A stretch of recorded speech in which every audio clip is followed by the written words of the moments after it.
C'est pas en un mois qu'on va commencer à chercher des partenaires, à avoir l'habitude de travailler avec ses homologues, chefs d'entreprise ou directeurs commerciaux, etc. Et du coup, on perd de temps et on perd l'efficacité et probablement les chances de succès.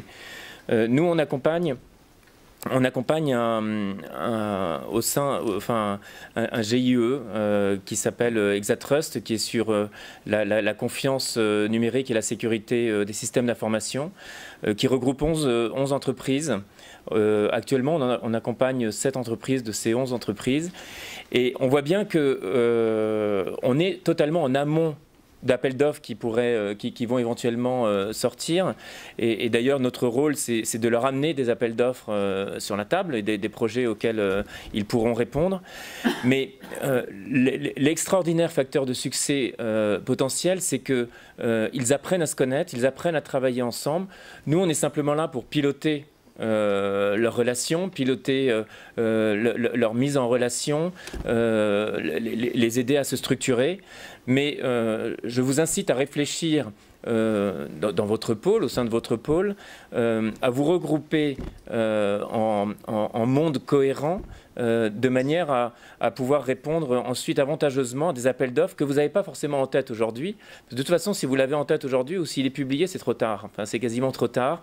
Il vous reste 15 jours, 3 semaines, 1 mois pour répondre. Et là, vous avez peu de chances de pouvoir... Donc il faut anticiper et s'organiser pour pouvoir répondre de manière groupée. La deuxième chose que je voulais dire, voilà, ça fait partie de notre rôle au sein de Small Business France et des points dont on a signé une convention avec votre pôle pour lesquels on a des prestations privilégiées avec le pôle Images et Réseaux. Et le deuxième point, c'est qu'on sent bien de tout ce qu'on a entendu, c'est que il y a un besoin de mise en relation entre entreprises, on vient d'en parler, et effectivement mise en relation entre les entreprises et l'administration. Donc là, en tout cas, il y a un tabou qui est souvent enfin en tout cas une pensée qui est de croire qu'on ne peut pas parler à l'administration.